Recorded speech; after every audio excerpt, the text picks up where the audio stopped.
This is Octave Leap. Innovation, regeneration, and human optimization.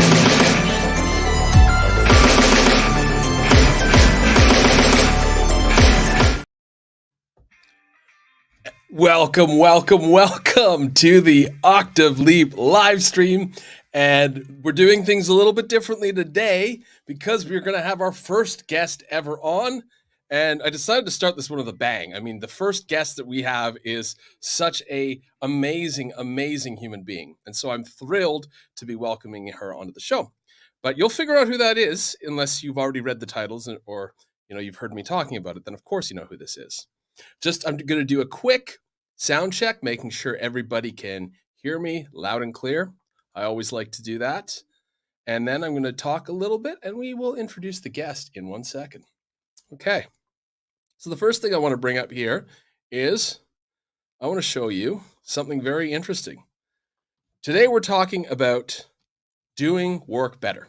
And this is a study that basically came out in 2010, done by Deloitte. And what it says is 80% of people not dislike, not are mildly disturbed by, but hate their jobs. Should you choose a passion or a paycheck?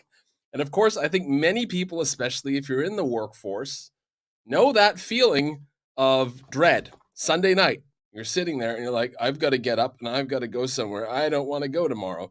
And you go there and you try to make it okay by drinking too much coffee, by socializing, by doing whatever you have to do to get through that workday. And that's just not the way that we need to do business. That whole model is falling apart. And this article I was showing was written in 2010. So, that was before, sort of this whole pandemic emerged where, now workplaces, of course, are getting even more abusive, where they're making you wear masks or put things in your body that you might not want in there. And so, in many ways, I'm very glad to have gotten out a few years before all this began. And I know some people are still working. And so hopefully today we can provide you with some inspiration to maybe start doing what you're doing. Also, people who are already doing what they're doing, maybe we can find ways to improve that and to help you really connect better and connect in a more enlivening and life force filled way to your passion. And so in order to do this, I have a very, very special guest, and I'd like to bring her in right now. And I'd like everybody to warmly welcome Elaira Tickute. Hey, Elaira, how are you today? Amazing. It's so amazing to observe how you set it all up. It's so cool. I'm still learning too, and I'm learning halfway through this live stream as well. So yeah, fortunately, it's all fun, and I like doing things. That's me, and my passion with business is making everything look pretty. And you inspire me with all these gadgets and those trailers, and it's like, oh, it's so much fun. I want to do that too. Just my way, more feminine, It's funny because when I used to work at my office, I used to be like, maybe I could do like a theme song for the company or something. Yeah, you and your music, I know. Yeah, it was always dreaming about how I could actually do something creative instead of doing the drudgery of office work.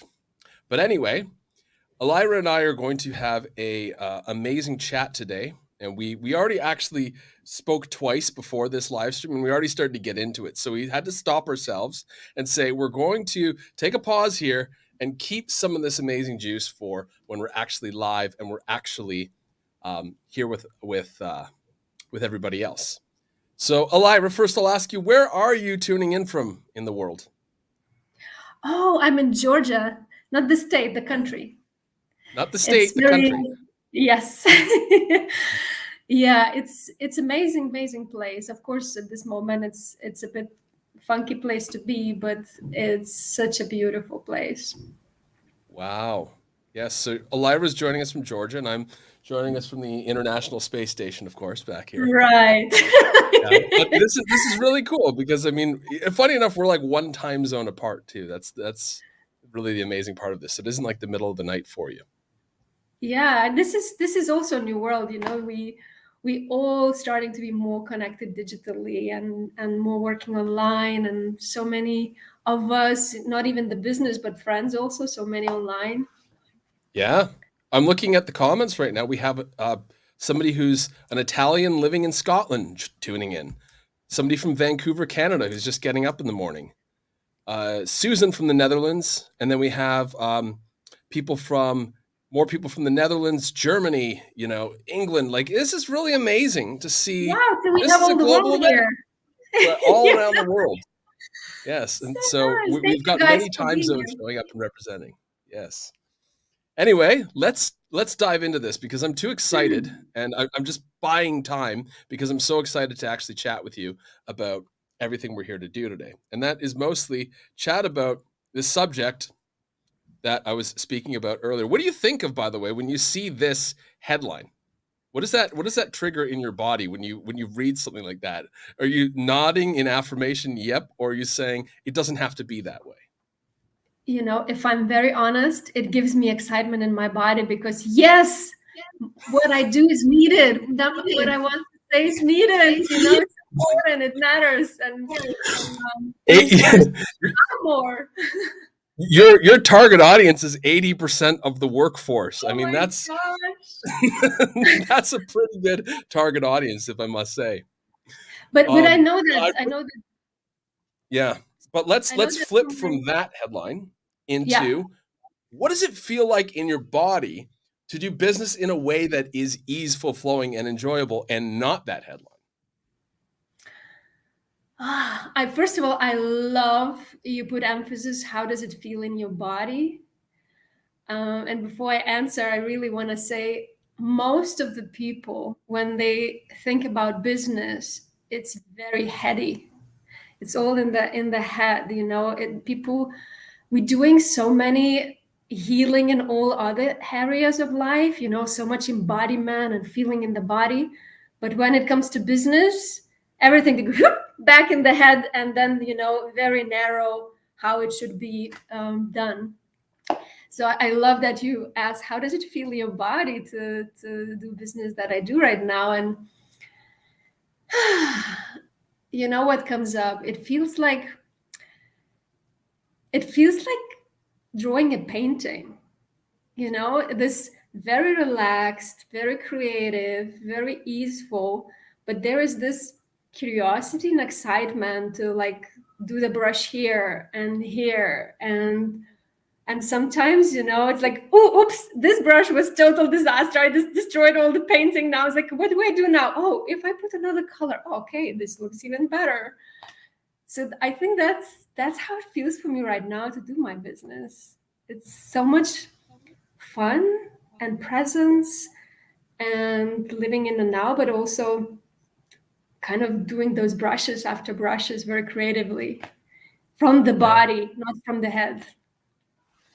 It's interesting, the word business, because what you're describing there is something that is like, what somebody would describe when they're doing their favorite sport, maybe like if they like snowboarding and they're in that flow, and it's, they're the artist and they're merged into the present moment. But the word business is busyness to me. Yeah, I would Just like not. to ask people, because I have this constantly, like business, the word business has so much charge and misconception, like the word love, like the word God, they are so misused in a million ways. So I would like to ask people, what comes to you? What word or what feeling comes when you hear the word business, when you think about the business? I'm going to I actually would, post this. yeah, I would love to hear from people in the chat. Like, what is the first word that comes, or the feeling? So, what feeling comes to you when you hear the word business? And go ahead and type that in the chat, because we want to get a dialogue going. We want to hear what you guys are thinking and feeling, and we're going to read it out on here, because this is a global meeting. That's what we're going to call this thing. Yeah, let's And if have we can use these little international techie things, why not? So I'll give people a chance to write in, but Yeah, because I like the word livelihood, because the way that word sounds is it sounds lively in your hood, in your neighborhood. Yeah, So, and for me, business is literally expression of myself. It's just another form to express myself or to create something in the form that I want to express or play or build. yeah. And the best part about it too is that you can, um, it you're interacting with people, and it supports your living, right? So you don't have to go and do something else. If you do business in this centered, aligned way, it's like you can focus on one thing and you can actually simplify your life. Absolutely. And simplify your life, but also to be more true to yourself, more efficient of who you are. It's a lot, most of the cases, especially from my clients that I meet, it's not even a business. It's more expressing you. How can I express my gifts that are so burning to be expressed in the fun and authentic way that feels good to me? And not Totally. even gifts, also desires. People don't talk about desires when it comes to business. People, the first thing that people usually come in their head, sales funnels, social media, logo, uh, post, website. It's like it's so off from. It's like it's funny how we are 8 billion people in the world, almost, and we all are so different and express ourselves differently. But when it comes to Hmm. business, it's almost one way all the world should do. Like Totally. it's just one narrow box. It's not even three, it's one. you know? Well, I mean, listen to this. This is what people have said. When they hear the word business, it switches them off. They feel busy bee, discomfort, men in suits with big cars, tightness, greed, overwhelm, stress, pressure. None of those are good things. None of those are the things that people say. I want to get more of that. I want to be more overwhelmed in life. No one says that. Yeah, and if I have a feeling of like off and discomfort in my body, why would I ever do anything about it? Exactly. So I like this. I took what you're saying and I'm asking people now, what are your desires? Because from what you're saying, I'm reading between the lines, but what you're saying is let's focus on your desires. Let's put out that whole idea of business and the men in the suits and the overwhelm and the stress and the long hours and focus on this first. This is the thing that matters. This little D word at the bottom of the screen. I'm really curious to hear because that's the question I don't ask in the first session. Because the funny thing is, our desires collectively are so oppressed through centuries. Our freedom, our desires, our needs, we conditioned from the childhood not to express our needs, but we were confirmed that our needs are not correct. And even more, we were giving what would be, should be our needs. So we learned all our life basically disconnect from that. Yeah. And if I would pop up this question to the clients, usually they or like, what do you mean? Or if they would bring something, it often comes to, yes, but, I would love this, but how do I do it? Or it doesn't work, or I don't have money. It's already killing even the not finishing the sentence. Would you say it's kind of like they've identified a problem in their life, but they haven't identified the underlying unmet desire or unmet need that they have. And that thing is just That's sitting there atrophying, getting tighter and more dried up, and it's lawful. I mean yeah, that's what it feels like is what you're saying. It's true because listen, we conditioned this way. We were conditioned not to own our desires and needs or even understand what our needs are. But from the school, we were conditioned to accommodate, to facilitate, to fit in. Yeah. That was our focus. So we lost that muscle. And often, when you really name what your need is, if you're really honest with yourself, it becomes so clear what are the next steps because there are Mhm. hundreds of ways how you can meet your needs. You just need to know what your needs are. And you know what happens with the needs? There's only one way. Needs only have to be met. There's no there's no way to avoid them. So what happens often, like, or people meet them directly if they're open, but most of the time they meet it through the back door.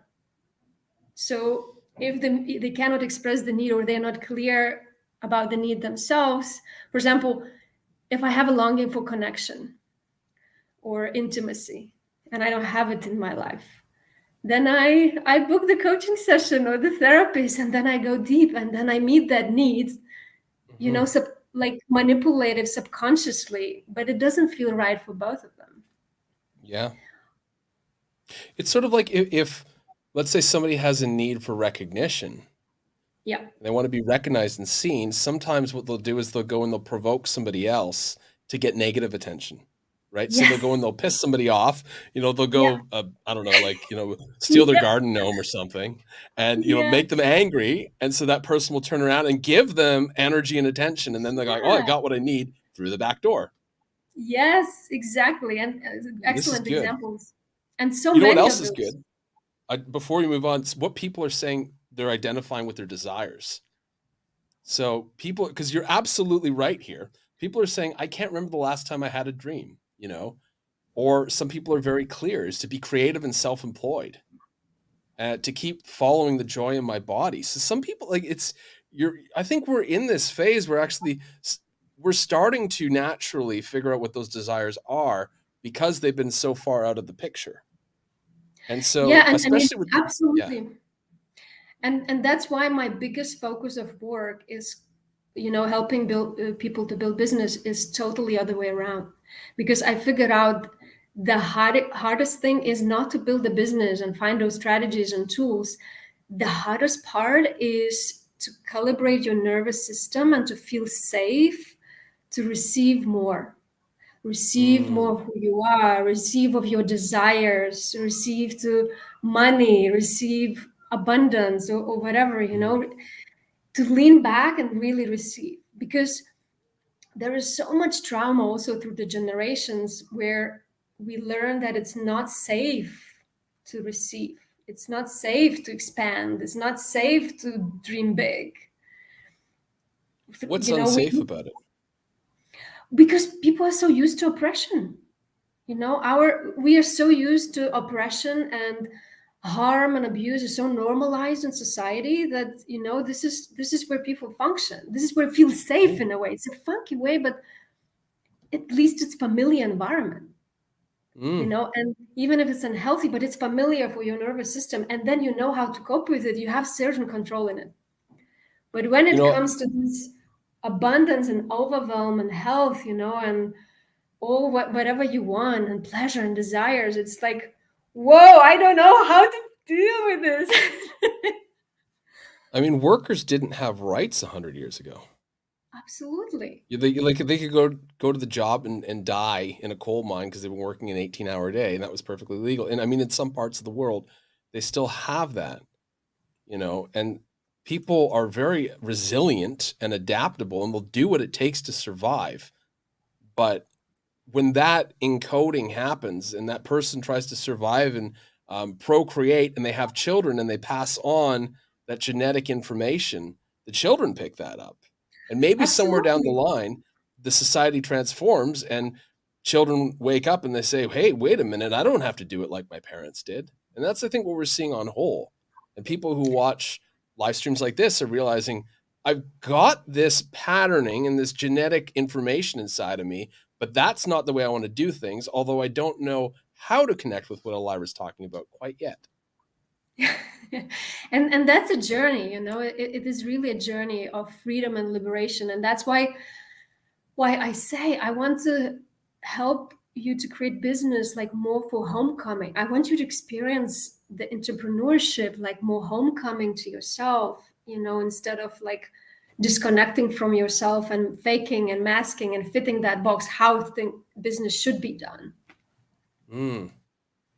That's why I'm challenging this paradigm in general. Like, think, when was the last time we had business revolution? Like the paradigm upgrade. We have like technology paradigm shifts. We have like health paradigm shifts. But when did we have about I work? wouldn't say I wouldn't say it's completely absent from the world, but it's rare. And especially I used to work in North America, and I used to work on the West Coast, and it was very common in Vancouver, and especially in California. They were getting a lot of information from there of these small businesses and startups that were trying to do things differently. They're saying, like in Seattle, there was a CEO who said, you know what? I'm going to pay everyone that works here a minimum of $70,000, and I'm going to take a small salary myself. And then everybody had their needs met, and everybody was happier because they weren't in survival mode. They didn't have to worry about meeting the bottom line in life. And money isn't everything, of course, but when that survival need is met, and Yeah. businesses can look at doing things differently. But you're right, because on a mass scale, that shift in paradigm hasn't happened. That shift And into I respect, agree with essentially. you. Yes, and I agree with you. And I think it is happening. That's why we have Hmm. talk. That's why we're talking right now, because there's a need and there's a movement. And I think a lot of women actually pioneering this new way. A lot. When you think it somehow happens slowly, not so visibly, but I notice a lot of women doing amazing stuff and their own way and embodied way.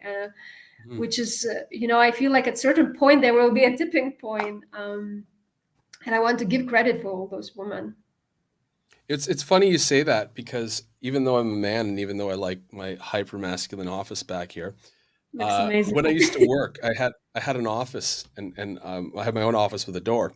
And so I'd actually set it up. So I had these ferns in there, and I went and I bought lighting, and it was like dim lighting, and I had a diffuser, and I had all these like rocks and stuff. So I literally made my office, and they called it the spa. They used to tease me. They called it the spa. Anytime you walk in, there's this, 432 hertz music going whoa, whoa, whoa, whoa, whoa, whoa, whoa. And I'm just sitting there. I'm doing the same job everybody else is, but I'm just like in this state. Because for me, that was important. And then there's people that they work in a cubicle, and they just have like data posted there. And it's this mentality that work is going to be an awful thing, and it has to have fluorescent lighting, and coffee that tastes like power steering fluid.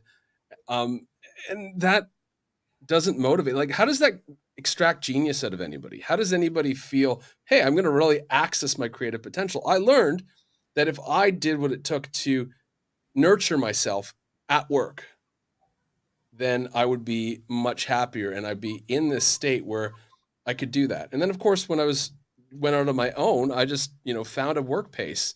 A lot of the time I work from 12 p.m. till about 5 p.m. So I got a whole Yeah. morning off to myself, and it's Amazing. And that's absolutely that. It's another thing. the nurturance in the workplace. Yes, and that's what I'm talking about: ease and relaxation and nurture. Hmm. Because from that place your body can embody more in general. Hmm. When you are contracted and like discomfort, the energy doesn't flow, so Yeah. you're not very magnetic at that time. And I love Yeah. what you say about this workplace. So you said I made it my own way. And this is I worked a lot in human resources for decade with a lot of countries and a lot of different people, and I really thought, like, why we are so different, not Hmm. even culturally wise, but also our bodies, like how we function, how much energy we have, how we operate, how we, what is our strategy to use that energy.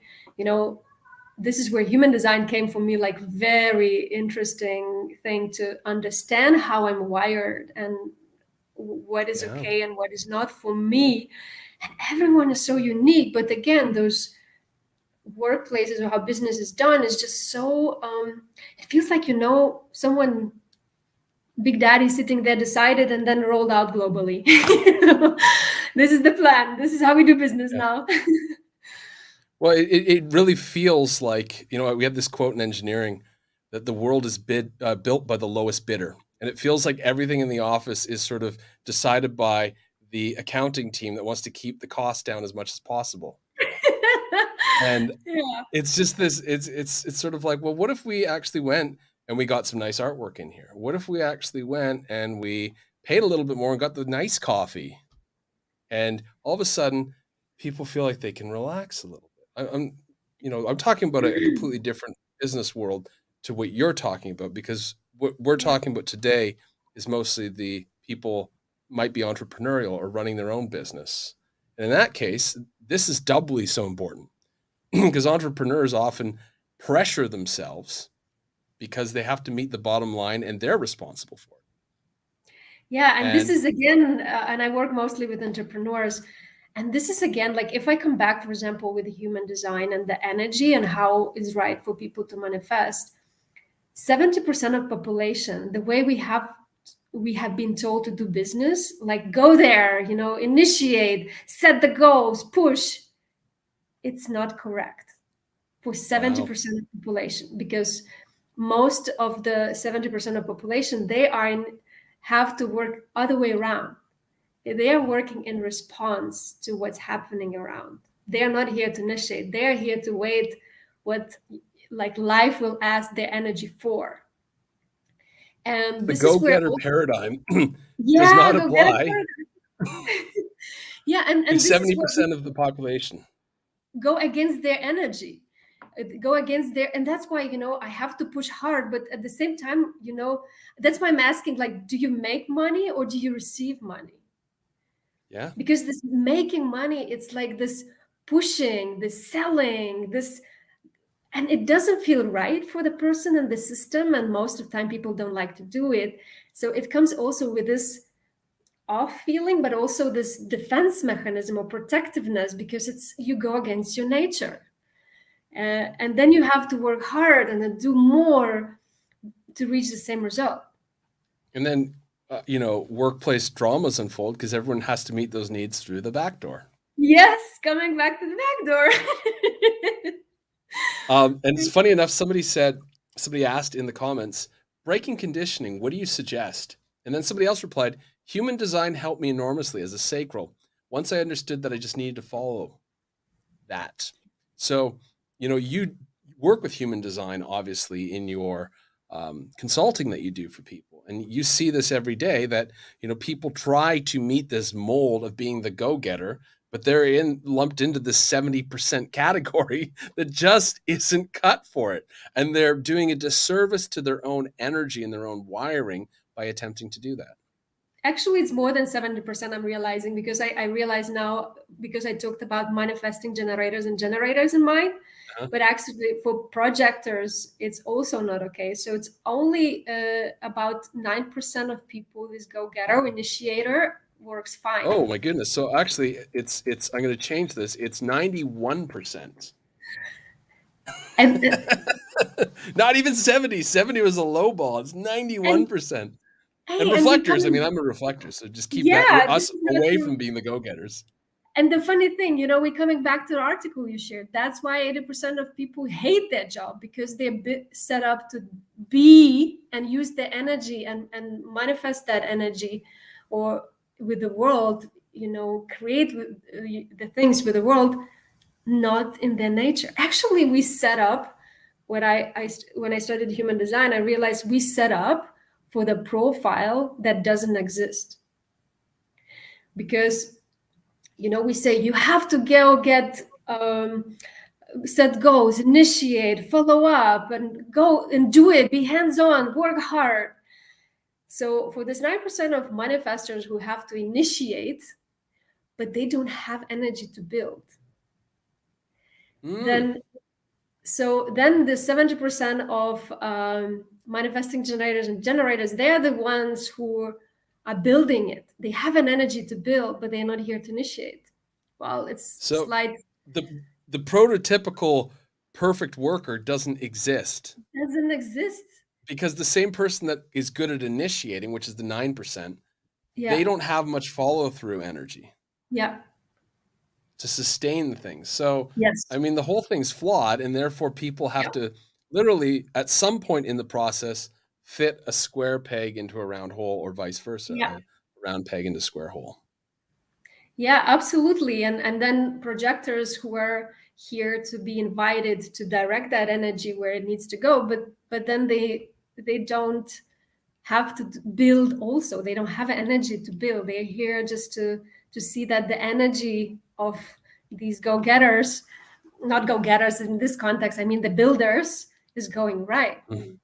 So that's it, like everyone has different role, and if they honor their own innate way, it comes very natural, but it's so different. It's Mm. so different. So, what was it for you that allowed you to shift from this corporate background and being pegged as this prototypical person that doesn't work that we just talked about into basically figuring out what works and doing business your way? Yeah, so I went through all these things that doesn't work, bumping my head, and I did have a successful career. I mean, I really climbed quite high in career ladders, and had good job and well paid, but I was drained. I had few burnouts, and I think my tipping point was they were preparing me for promotion, and then we had a kickoff event of the company, and I was in this hotel, this suite, because I was part of management team. I got this amazing room with a sea view on the top floor, and then you wake up and you press the button from the bed, and the curtains open and the view. And I'm in that moment, and the curtains are opening, and I see the view, and I think in my head, this is amazing. And my body was so numb that I couldn't take it in. I was so exhausted, so tired. Like I want to feel it, but I couldn't feel it. And I thought, so it's something off here. They totally lied me about all the success and all. Like, what's the point of working so hard and having all this money if I cannot take this moment in? And this was my tipping point. And after that, um, I noticed how also they kicked me out of my center because, well, I allowed to kick me out of the center to follow, what's supposed to be right instead of following my truth. And yeah, and then it took a long phase, and I think this is where a lot of people also are, to unlearn everything. And I think it's still happening, like to shed all this how supposed to be done. Yeah. I'm just going to actually post that question to people in the chat if they found Mhm. their tipping point in the workplace. I'm Because curious. Yeah. there might be people that, are still contemplating moving on from their job. And, they're a couple steps away from refining their entrepreneurial or their self-employed effort. And that's what you just said, for me, felt like it could be of great value to people. Because if they found their tipping point, there's an exit plan for them that they can do. Right? There's some way out. And in Yeah, your and case, also, it really feels like my body is numb. That's not okay. I've got to yeah. find a way to extricate myself from this situation. So I'd love to hear how you went about doing that. Well, I had to take sabbatical for 6 months to really recharge how drained I was, and also my boss didn't want to let me go, and it was all the drama, and I was like, oh, I really need to disconnect from that paradigm. And then I started do old way because it's so programmed in your system. So I hired the salesperson, I hired marketing, and it was like the biggest disasters in my old business entrepreneurship career. Like I'm like, oh my gosh, because they were like, we have to send so many people on LinkedIn, and like numbers, and I have this design where I have this very innate natural flow to be in the right places, right time. So they would work like week long, and I would just say, how about here? And then it happens that this is the client, like. So And their efforts essentially yeah, um, were huge and they didn't yield results, but you just no, basically dropped into this other thing and you said, this right here. Oh, look, that's yeah, exactly what I wanted. yeah.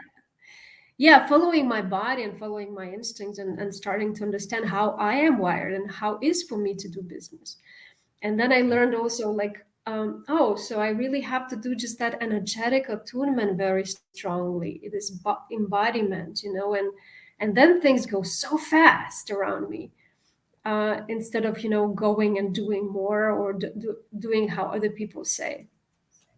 And Yeah. I'm doing business a crazy way. Like sometimes I just off and not visible for half a year or a few months, and then I come out and then I have post 3 times a day. And but that's my cycle. That's my body, It was you like know? setting up this interview.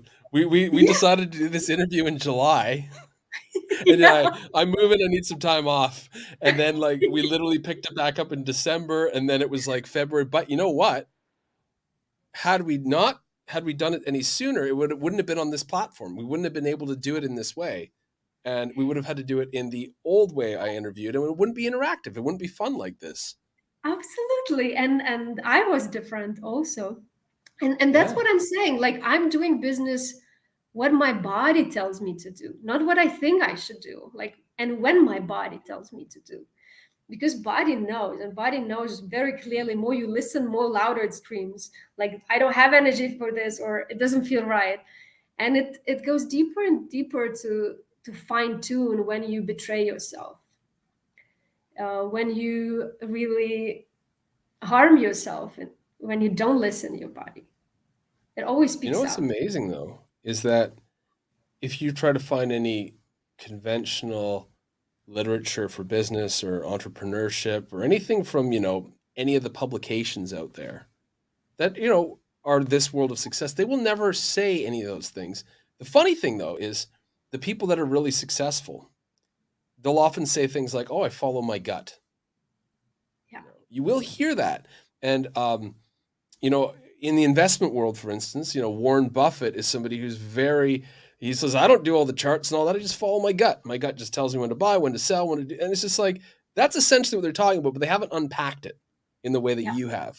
And obviously there's a completely different approach you're taking, but ignoring the body is an easy way to shoot yourself in the foot from the sounds of it. And following that gut is correct for a lot of people, but not for everyone. Not for everyone. Again, like there's and that's why when I hear this, like, oh, this is the recipe of success, 7 steps, or this is the truth, I'm like, my skin gets like ugh. It's Yeah. like, what's true to you? What it's more, going to one size fits all to what's right for you, what feels fun for Yeah. you, what feels ease for you. Yeah. Well, it's it goes back to this idea of we have a sort of a wiring, like in human design, you say. I mean, human design is a system, and there's many different systems. So I'm not going to say which one's better or anything, but it shows us whenever we pick a system that people have maybe different. I don't want to say different base needs, but a different way of working. So there's different rhythms for different people, Yeah, right? And there's maybe different indicators in the body for different people. Some people might follow their gut. Some people might follow, the sacral region, and sometimes those people they'll get an impulse and it's very quick, and maybe somebody else has to process their emotions over a period of time, and then their information or their knowing comes from actually riding those emotional waves. Or then there's people like me who just kind of bumble around and stumble around, and somehow the right thing happens every moon cycle. yeah, just you need to wait 24, 28 or 30 days, to have that clarity. 28 days, right? The lunar cycle.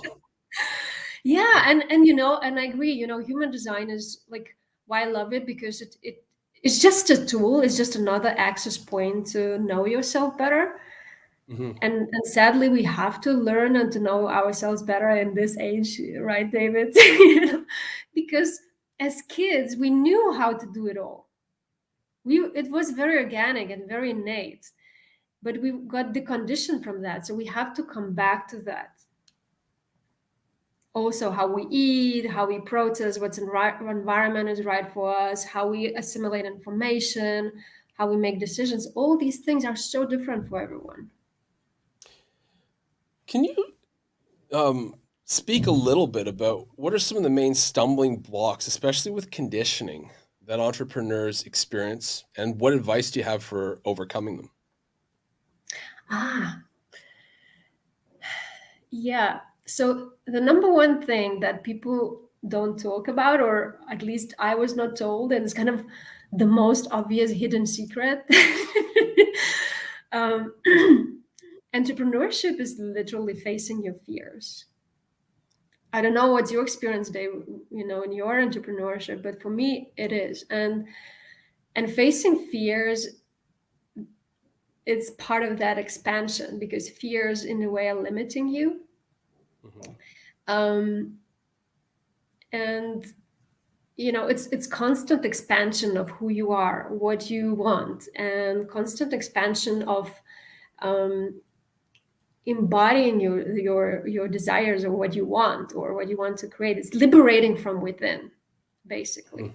So I think also fears will always be there, and we also have wrong misconception about fears.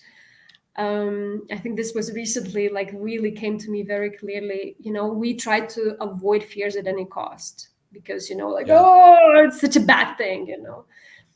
But what I learned, it's all about trying and learning to be kind to all parts of you, and talking to that fear also as a friend, because it has something to say there. Not letting your fear dictate your life, but like, oh, tell me, like, often they're the biggest gifts that lies also, or the wounding. So it's for me, like, there will always be something come up. I would Mhm. say, if you ask me how, I always say to people, just follow your light, just follow your joy, just follow your desires, and everything was holding you back will pop up anyway. And then it's a matter how you deal with it, learning how to handle that and hold that. Because it's like, I like that metaphor, like, if you put the light in the room, all the shitty corners, all the dark corners are so clearly visible. You don't have to really work on it. It comes up, and then it's a matter of, like, learning how to hold it, how to handle it, how to manage it, how to regulate your nervous system, so you feel safe, so it doesn't feel overwhelming. You don't go out of the body, or you don't repeat the story, you don't attach to the story. So it's Mhm. often, it needs to go through all the layers also of your body. It's not just, you change the mindset, and that's what we've been told for a lot in the business also, like, your mindset, change your mindset. But did you change your body? Did you change energetically for Mhm. that? Did you, So emotionally? it really feels like what you're talking about is people need to notice the areas that they might be suppressing in their life Yeah, with themselves, right? Because oftentimes when people are afraid of something, they won't do it and they'll try to avoid it. You know, and I'll speak from experience here. There's some things that I don't like doing to the point where yeah, I get afraid of doing them, and therefore I leave them for a long time. Taxes. yeah. If you've ever had to deal with lawyers or a legal situation, Oh often yeah, those emails oh are at the yeah. bottom of the list Yeah, yeah, to do. But I mean, at some point, you just have to kind of get yourself together and say, okay, we've got to go through this. This has to be done because this is going to be the thing that's going to hold me back. But it's not just these instances; it's also dynamics and moods and patterns or habits that we encounter, right? And maybe that habit. I mean, we have to take a look at what that habit could be. It could be I don't like finishing things. I like starting things, but I don't like finishing them. yeah, And people could victimize themselves with their human design. It's like, oh, I'm a starter, but I'm not a finisher. But if you're on your own, doing your own business, you have to finish some things. You can't get away from yeah, that. yeah. You're all departments. Yeah. Yeah. Yeah, absolutely. But that's why I'm saying you need to know yourself, who you are, who you're not, what you want and what you don't want. Because, Yes. like, coming to that example, what you say, yeah, I don't like taxes, or I don't like lawyers, but then it's avoiding situation, And I have that also a lot of times. Like, okay, that the recent one was like, oh, I don't send newsletters, because I'm very good, like, burst a lot of deep content, but I'm so bad in details, and grammar mistakes and everything. And I don't have that part, and it's not my strength. But then I know it's not my strength. And then when you know it, it's easier to be clear what you need to do. So or I can hire someone, or I decided for now just send the newsletter where I say, P.S. You probably will find some mistakes there in the newsletter, but I just don't want it to stop me now. I just want to share. And I thought it's and there are a million ways how you can approach it and do something about it. That's the creative and fun part of liberating yourself. You know, But it can, that's what I call expert mode, or that's like, the grandmaster is just basically saying, I know I have this flaw, and I'm just going to actually put it out there. So not only am I going to do the thing, but I'm going to put a PS at the bottom and say that I know I have this problem and I'm doing it anyway, because what that does is it actually forms connection with people. They're like, oh my and goodness, this person is owning the areas that maybe they feel a bit ashamed about or a little bit uncomfortable with. funny thing, I got feedback on that it says when you did it, it kind of sets invitation for or allow us to do the same. So it was very funny, but I did it not because of other people. I really wanted to liberate myself where I block myself. Like I just want to be free in all shapes or form in my business, Yeah. and do honor myself. I don't want to these blockages, and it goes so layers after layers, and what I really notice in people, it paralyzes them Hmm. instead of like, okay, what do you do about it? Yeah.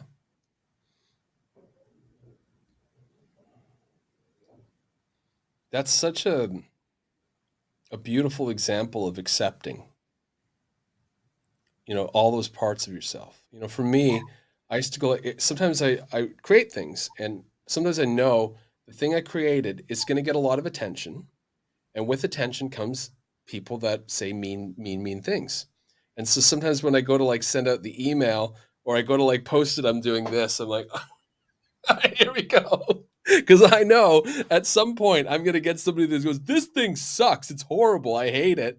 And I'm going to have to read that comment and I'm going to have a reaction to it. But you do this enough, and then finally you can do this. Like, I can just own it. I can just face that criticism and accept not everybody's going to love what I have to do. And that's okay. And that's okay. And this is such a beautiful example of acceptance. And this is where I say there are two kind of stress, and that's why I keep coming back to nervous system, because you can have stress for your nervous system and disbalance and unsafety and fight or flight with any expansion. Would you launch business or project or product or send newsletter? Yeah. It's always a little bit part of expansion. Hmm. So or you can go that way where it's like for your nervous system, or you can go like, how do I build my resilience for my nervous system? How can Totally. what are the tools that I can feel okay, or with rejection of people, or what are the ways that I can come back to ease and safety in my body? Because that's the stress that gives you this feeling. That is like the ultimate form of self-care. Because if you can Absolutely. take care of your nervous system and make sure that you don't get overheated and fried from what you're doing, Absolutely. or burnt out, or any of those things that might move you off balance. Um, and I think that's kind of the joy of maybe working for yourself, is that you have that freedom to put to place those parameters that will honor your other needs in life, and then Yeah. build your business and weave the whole thing into it, weave your livelihood into this context of wellness. Like, Yeah. what keeps me well? And then use the business as a growth tool in a way. Yeah. How can I stretch a little bit more today? How can I make my nervous system a little bit stronger? How can I slightly expose myself, in my case, to a little bit more criticism? That's okay. Maybe I'll send out a survey and I'll see what people think of this thing that I did. Yeah. Or for example, what I did, I think it's good to give some practical examples for people. Like for example, for me, it was um, suddenly last 2 weeks, my business accelerating like crazy. I get 10 intake sessions. I have podcast with you. I'm writing my website. I'm creating this mini online retreat that's coming, and it's just all coming so fast. And then also so many people approaching me, as you also experience, is also the energy you have to deal. And I had a moment like yesterday before, our podcast and all this happening, and I felt like anxiety, like piling up, stress in my body. And what happened, I stopped in that moment, and I listened what my body, what is this fear or this stress is telling me. And I literally like listened to it, and it says, it's just too fast, I cannot comprehend it. And I was like, okay, time is going too fast now. So I stopped and I slowed down the time. I did everything very slowly. I gave space, I gave time for myself, and it was gone. I do that too. It's really cool that we both do that. When things start accelerating and emails coming in and there's a lot of activity going on, sometimes like, yep, closing the laptop today. I got to go to the beach. I got to take an Yeah, extra long coffee break with the baby and Vanessa, and we're just going to hang out and we're going to I was planning to do work today, but I actually decided I'm not going to slow everything down. And then everything works itself out magically. That's the I interesting know, part. right? It's Yeah. like nature also, cyclic, and now I decide to rain. Okay, I rain. Yeah. it's Well, it's honoring that. it's pretty simple. If you're ever wondering what to do, look at where things have gone out of balance and bring in that counterbalancing force. So things are going too quick, slow yourself down. It's getting too hot, cool yourself off. If you're stuck, move. And in move If you're can be stuck, like, move. Yeah. If you're yes, stagnant, shake yourself. I don't know. yeah, exactly. If you feel frustrated, invite joy in your life. It's like to balance yourself is kind of experience the opposite. And Yeah. it doesn't have to be, that's where people come often with a business like, oh, I don't know what to do, da, da, da. And I said, you have to start the baby steps, like to invite that Mm. different energy or that different feeling. It doesn't have to be always grand and huge. It can be like, oh, if you don't have fun or pleasure in business, or it feels contracting, start to create that fun and pleasure and beauty in your business. Like, for example, decorate your desk, or set up some rituals around, like that's what I do basically, like to have such a pleasurable, inviting environment. And then it kind of rolls into that, or snowball effect happens. Or if you feel like you're not recognized, ask your friends what they appreciate about you. Like there is taking ownership of yourself, creating your life the way you want, and honoring your needs. Easier said than done, unfortunately. Like with Right? I every mean, you skill, but gave it's the a answer skill. there, but that momentum of oppression that's weighing people down, sometimes it can be really hard to, it's sort of like if you're lethargic to get out of bed, it can be really hard. It's like, this is simple. I know what I need to do, but I can't get out of the bed. And so maybe that's why people would come to see somebody like you to kind of get a little bit of extra help. When people leverage sort of people who have already moved farther down that path, they can get a lot of benefit out of that. They can get a lot of Yeah, benefit working with somebody who can be there to support them as they begin to make those baby steps in the direction that they need to go. and I always say to that when people come, when you didn't do the work, or you for a long time, or want to do differently something, it's kind of the baby learning to walk. And Yes. what we do for the babies, it's like they put the feet, sorry, and then they crumble and they fall, or just it's not fast enough. And what we do is like we celebrate and we are kind and we say like, oh, you're doing so great, take your time, it's fine. But what we do with ourselves, why are you not running, why are you not still not, like, how dare you, why it's not built already, why it's not empire. Yeah. And what does the body do is it closes down. Yeah, so We it's don't get the rejection. mojo. We don't get the magic when we're Yeah, hard on ourselves like that. absolutely. And the problem is that a lot of the people dispensing advice sometimes are the go-getters that overwork themselves. And you listen to these business podcasts and you hear these people that are successful, And then you find out that they're not in their body and they're not actually having a good time, but they just present it that way so they sell more or whatever they're selling. Yeah, and coming back to that success part, I think also we have to redefine definition of success in business. And Yeah. people have to redefine that success definition in their head. What is business for them and business success? Because I also have a podcast and I get on a regular basis emails. Oh, we would like to come on your podcast. This person earned so much money. He was a New York bestseller, and and did so much. And all these titles and number, all external thing. And I was like, Mhm. why would I care? Why?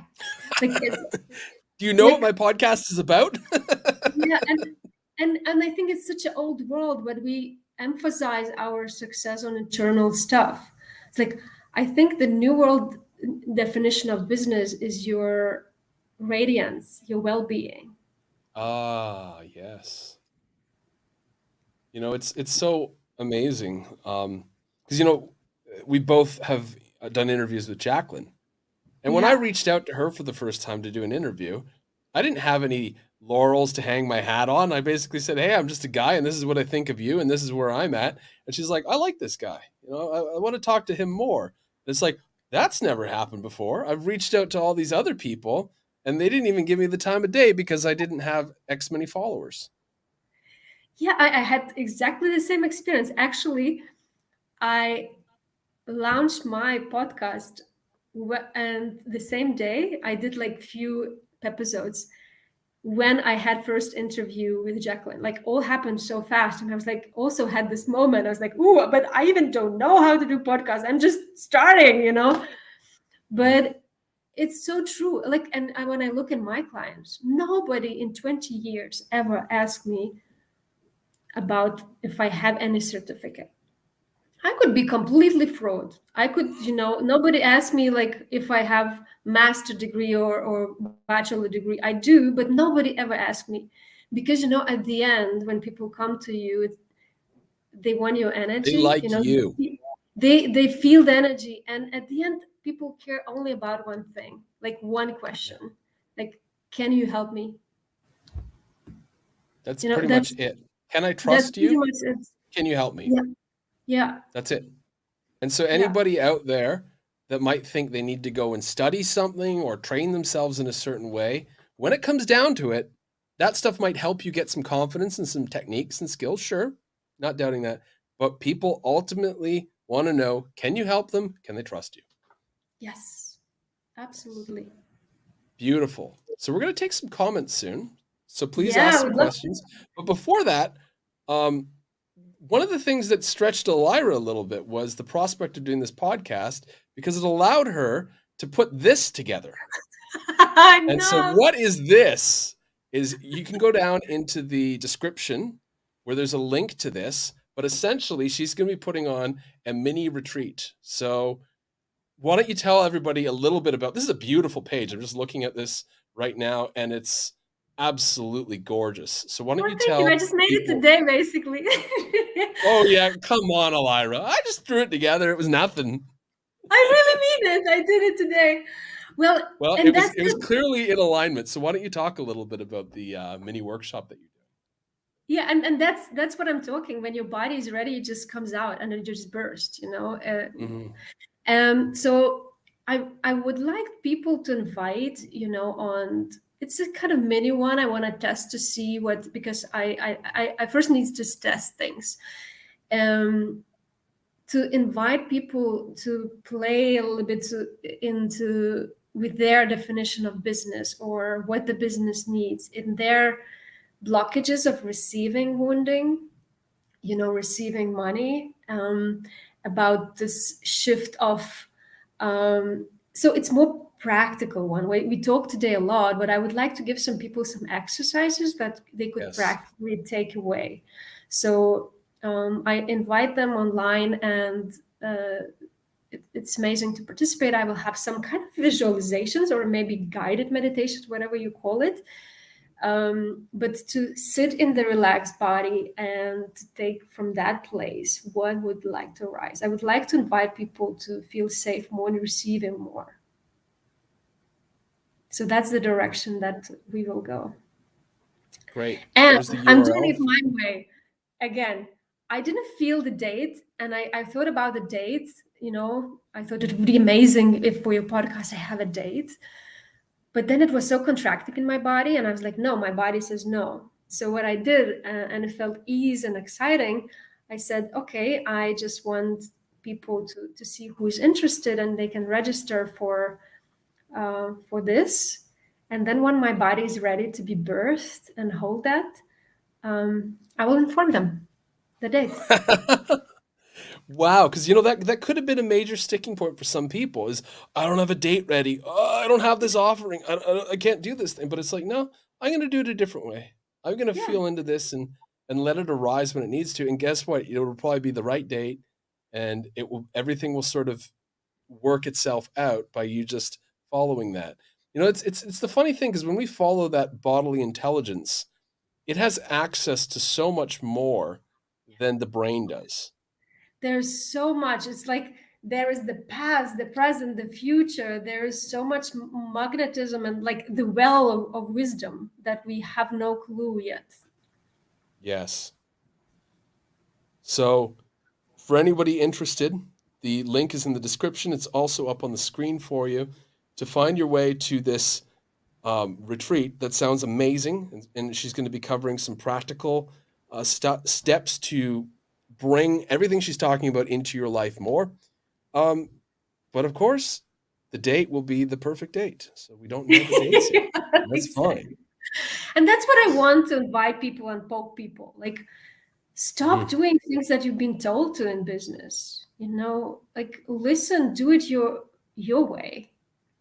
Yeah, Sometimes I think like, oh, this would be good to do, but my body's like, no, this needs to be birthed now. No, no. Allow your totally. body to drive. So I'd like to take a few questions from the chat. I would be excited to hear that. And I'd like people to give you a chance to ask you some of their questions directly. So somebody says, "Can you tell something more about having everything on board for my business and still having no clients?" So we have a situation where somebody's got their business, they know what they want to do, it feels right, but they're having issues attracting clients. Well, there can be few things, and it's very hard to tell, like, from the spot. So I'm just share what comes up to me. But often with not coming clients and not coming money, there's a blockage with visibility and open heart. So are you really putting yourself out there in the honest way? What comes to you when I say that? What happens in your body? Are That's you big.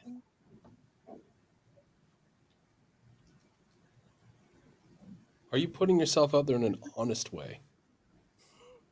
Because guys, I will tell you, we more and more feel the bullshit very fast. You can't manipulate anyone anymore. People sense it very fast, and people are exhausted of manipulation. That's part of the reason why, when you say the word online marketing or digital marketing, people go like this. They have like an allergic reaction to the thing. Yeah, I know, and there's a very valid reason why, right? Great answer, by the way. I'm going to choose another one here. So somebody says, any ideas for a retired senior wanting to get back out there in the new world? So maybe somebody who used to have a career in something else, they finished it up, and now they're contemplating getting in the new world, but they might not be up to speed with some of the changes. I somehow don't feel the age is the barrier at all. Like for me, like it's even hard to receive in my system. Like, why would that be a problem? You know, it's the same barrier as like going from the corporate world to having your entrepreneurship. Is you know, age is not a problem. I have also senior people that I'm coaching, and well, coaching is the word. It's like I'm supporting to express their gifts. Like I feel very excited for you. Actually, I don't know who's the person, but like now the world is your playground. Do whatever you Yeah. want. Well, the thing too, I think sometimes people that are older, they forget they have a lot of life experience and practical wisdom. Practical Yes, wisdom is gold, experiential gold that you can yes, draw upon. You've got probably so many life stories and stories you've heard from other people that are beautiful anecdotes and beautiful allegories for the way that things work out in the practical way. Because often young people come in with these great ideals and ideas, but we mess it up because we don't exactly know how things work in practice. and also this is really you're touching really like pain in my heart because I have I'm just so angry how we treat senior people in our world.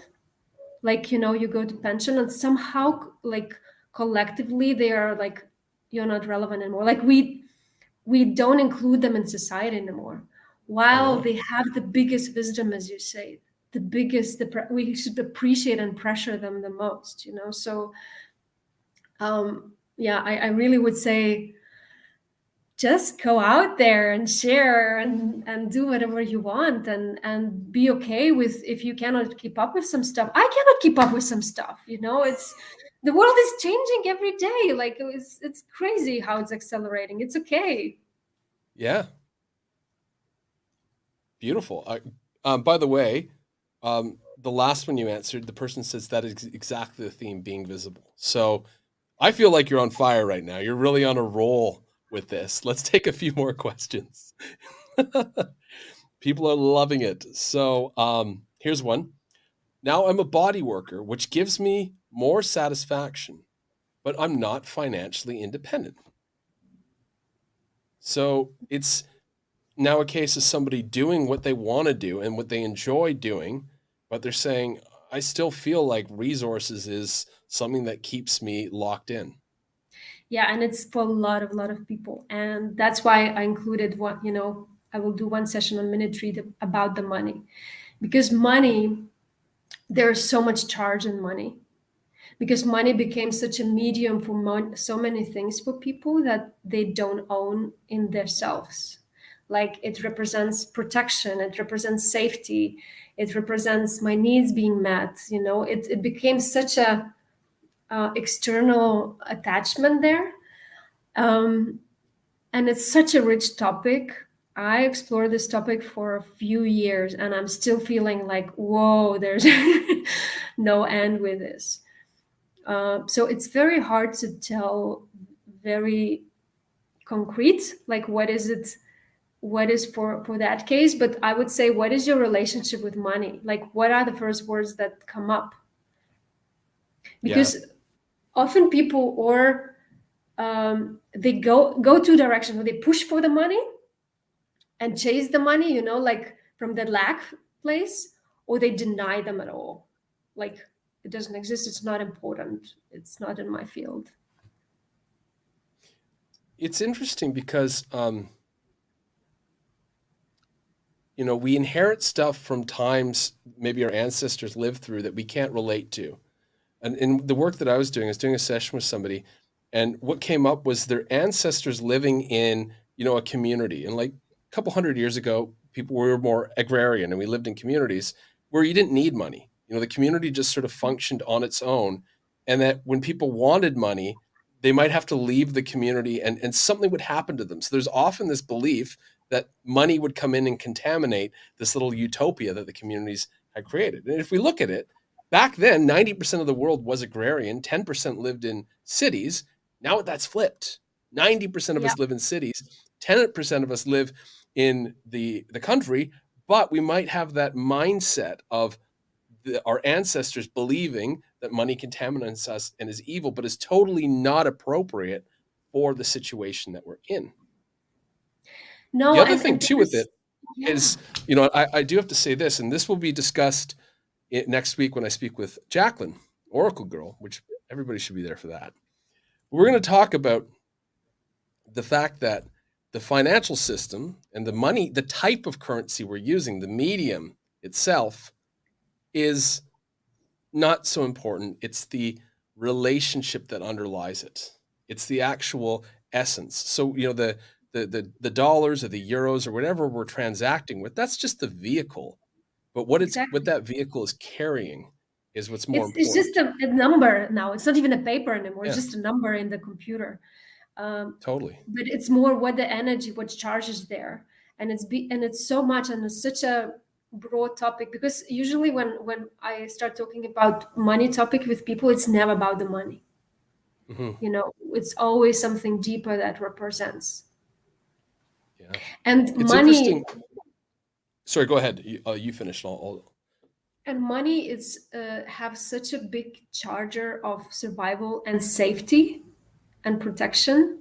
So, if we don't feel safe with ourselves, or, in our bodies, this is where also represents, it's such a big, yeah, there are so many angles of it. It's such a rich topic. That's why I was like, oh, I don't know where even to start, but it's very, very rich. Yeah. I mean, it is the prime control mechanism. Economics Yeah, is the prime for control sure. mechanism of humanity. Everything, the medical system is wired into economics. I mean, the political system is wired into money. I mean, if you were to see the hierarchy of control, bankers are always up near the top, because when you Yeah. control the flow of money and you really understand that at a deep level, you can see how that become a tool of manipulation, because we start putting money ahead of love and connection, ahead of self-care, ahead of everything else sometimes, or the absence of money in that Yeah. place. Very deep topic. One that when we do this again, we will have to dive into money, economics, cryptocurrency in this new economy at a different Oh, time. I would love to Yeah. take that topic separately in different time, Of because it's course. such a rich Of topic. course. It's so yeah, it's so interesting one. Mhm. But you know, one thing, um, even before there was a lot of discussion around the new economy, when I started doing what I was started doing as on my own, which was coaching and coaching and doing sessions with people.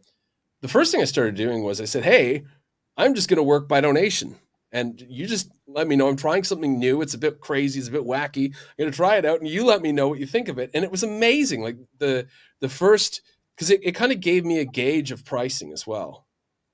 Yeah. And you know, it was no strings attached. That was the other thing too, because some people say, "Oh, I'll ask for a donation, they get nothing."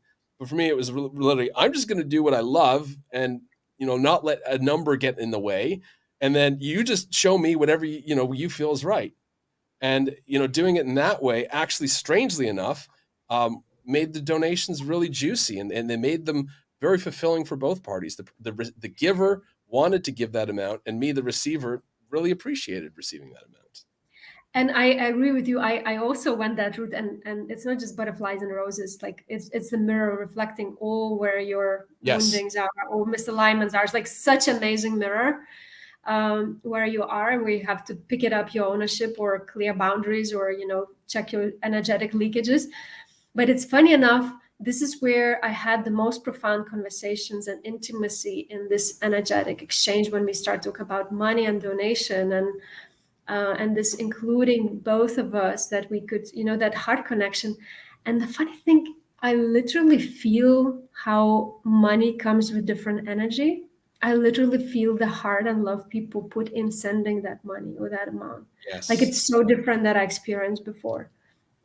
And I say sometimes, like, it's not even the amount I care, that it comes from the heart, that. absolutely. Such a rich discussion, and we really, I felt like we did a good job. It felt like a flower where we stayed on track, but it blossomed into something else in the end. And so I just have to say it's been wonderful, wonderful having you on this show. And again, I've put up the link again for people. Go to www.elairaflow.com/mini-online-retreat if you might be interested in doing something practical with Elaira after hearing her today, after hearing her share. And we don't know when it is, and that's the beauty of it. You're joining something that is very spontaneous, very aligned, and I like that. I really like that because, even it was funny when we were talking about doing this. I'm like, yeah, we'll just roll with it. And Elairas like, I want a little bit of structure, Dave, because I can just kind of say, all right, whatever's going to happen, let's just roll with it. So I do like. And we always have this bubbly connection, and it's like we have to share so much that we never stop talking, and there's more and more well to come. So thank you so much also for inviting me, and it's such a pleasure to have conversation with you and how you understand the depth that I'm talking. Absolutely. Yes, there's a lot of. Go ahead. Thanks for allowing me to be the trial error with your first round of I think it's amazing. You did a great job. Thank you so much. And for everybody else, it's been great. And check out Elaira's website, which is in the description below, or her online retreat. And make sure you're subscribed to the channel because I'm going to be doing a lot more of these, and I'm even going to do a spontaneous one later in the week on cryptocurrency. So enjoy, everybody, and we'll chat again soon. This is Octave Leap. Innovation, regeneration, and human optimization.